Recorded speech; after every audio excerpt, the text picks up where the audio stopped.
वेळ जात नाही म्हणून एखादी गोष्ट करण्यापेक्षा एका गोष्टीला वेळ द्यावा जी आपली वेळ बदलू शकेल. नमस्कार, मी स्मिताज लाईफस्टाईल वरील नवीन एका व्हिडिओमध्ये तुम्हा सर्वांचं मनापासून स्वागत. सर्वांना सर्वप्रथम श्री स्वामी समर्थ. आठवड्याच्या स्वयंपाकाची तयारी करत असताना कोणती कामं आधीच करून ठेवली तर स्वयंपाक झटपट होईल, आपला वेळ वाचेल आणि रोज टिफिनला कोणती भाजी करू याचं टेन्शन देखील राहणार नाही आणि आपली कामं देखील लवकर उरकतील. आज मी काही महत्त्वाचे टिप्स देखील देणार आहे ज्यामुळे आठवड्याच्या मील प्लॅनिंगसाठी तुम्हाला मदत होईल. त्यामुळे व्हिडिओ कुठेही स्किप न करता शेवटपर्यंत नक्की बघा. चला तर मग व्हिडिओला सुरुवात करूया. सगळ्यात पहिल्यांदा जवळपास आठवडाभर पुरतील एवढ्या भाज्या आणि जे काही लागणारं साहित्य आहे ते एकदमच आणून ठेवायचं, जेणेकरून आपल्याला आठवडाभर बाहेर कुठेही त्या भाज्यांच्यासाठी किंवा साहित्यासाठी फिरावं लागणार नाही. मैत्रिणींनो, बाजारात जाण्याआधी आपण एक महत्त्वाची गोष्ट केली पाहिजे, जी म्हणजे आपल्याला या आठवड्यामध्ये टिफिनसाठी कोणत्या कोणत्या भाज्या बनवायच्या आहेत आणि तसेच नाश्त्यासाठी काय बनवायचं आहे याचा मेनू अगोदरच रेडी करून ठेवायचा. किंवा आपण बाजारात गेल्यानंतर आपल्याला ज्या भाज्या मार्केटमध्ये अवेलेबल होतील त्या भाज्यांच्या सोयीनुसार आपण आपला जो मेनू आहे तो आपण तयार करून ठेवायचा. रोजच्या वापरासाठी लागणारे कांदे, बटाटे, लसूण, तसेच हिरवी मिरची, आले, कढीपत्ता, कोथिंबीर या सर्व गोष्टी तसेच भाज्या सुद्धा आपण घेऊन यायचं. सगळ्यात अगोदर मी कांदे ठेवून घेते. तर कांद्याचा जो माझा कंटेनर आहे तो पहिल्यांदा मी क्लीन करून घेतला, कारण बघा सध्या पावसाळ्याचे दिवस आहेत आणि कुठल्याही कंटेनरवर जर का तो अस्वच्छ असेल तर लगेच तिथे बुरशी पकडली जाते आणि त्यामुळे त्यातील पदार्थ देखील खराब होतो. म्हणून मी पहिल्यांदा तो कंटेनर स्वच्छ करून घेतला आणि त्यानंतर जे काही कांदे असतील तर पहिल्यांदा मी नवीन आणलेले मार्केटमधून जे नवीन कांदे आणले होते तर ते पहिला ठेवून घेणार आहे. आणि ते ठेवण्या अगोदर पहिल्यांदा मी इथे टिश्यू पेपर वापरलेला आहे. तुम्ही इथे न्यूजपेपर देखील वापरू शकता किंवा एखादं साधं कापड देखील ठेवू शकता. त्यानंतर मी मार्केटमधून आणलेले पहिल्यांदा नवीन कांदे ठेवून घेतले आणि त्यानंतर जे जुने कांदे माझे राहिले होते थोडेसे खराब झालेले ते काढले आणि जे नवीन म्हणजे जे चांगले राहिलेले होते तर ते मी व्यवस्थित टिश्यू पेपरवर ठेवून घेतले, जेणेकरून मला या कांद्यांचा वापर अगोदर करता येईल आणि ते खराब देखील होणार नाहीत.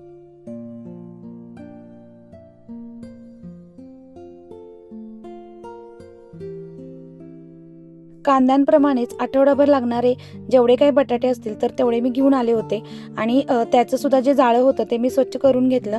त्याच्याखाली टिश्यू पेपर अंतरला आणि त्याच्यावरती बटाटे ठेवून घेतले. त्याचबरोबर जे काही लसूण आणलेला होता तर तो सुद्धा मी एक अशी छोटीशी जाळी केलेली आहे, तर त्या जाळीमध्येच ठेवून देते, जेणेकरून त्याच्यात जे काही कचरा आहे तर तो पसरणार नाही.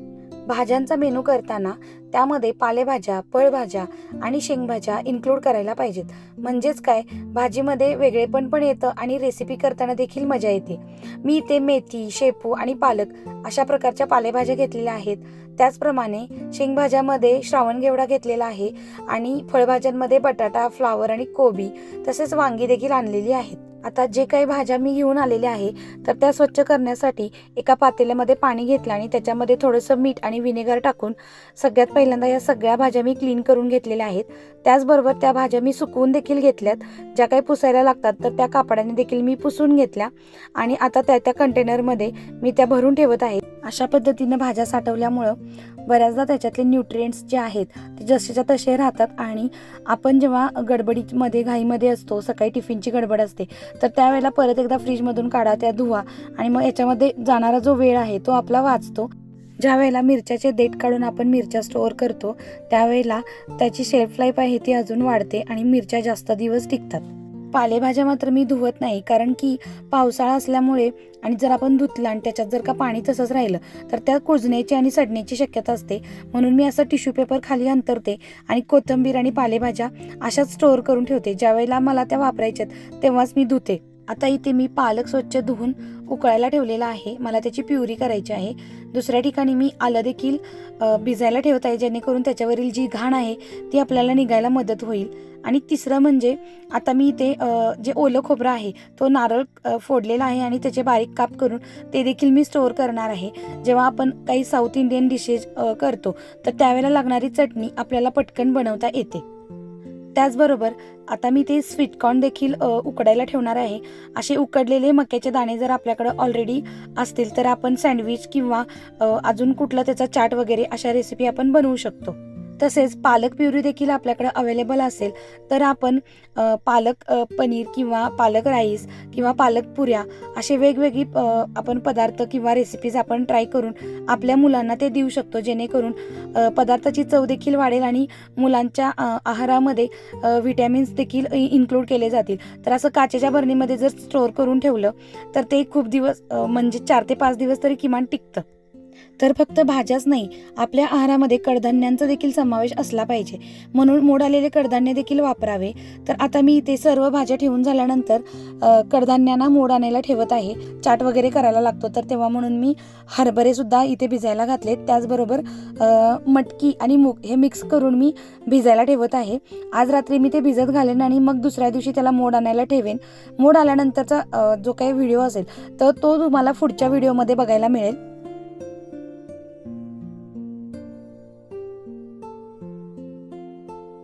ज्या वेळेला कडधान्यांना मोड आणून जेव्हा आपण आहारामध्ये त्याचा वापर करतो तर त्याच्यामध्ये जीवनसत्व भरपूर प्रमाणात असतात, तसेच फायबर देखील असतात आणि त्यामुळे त्याची पौष्टिकता देखील वाढली जाते.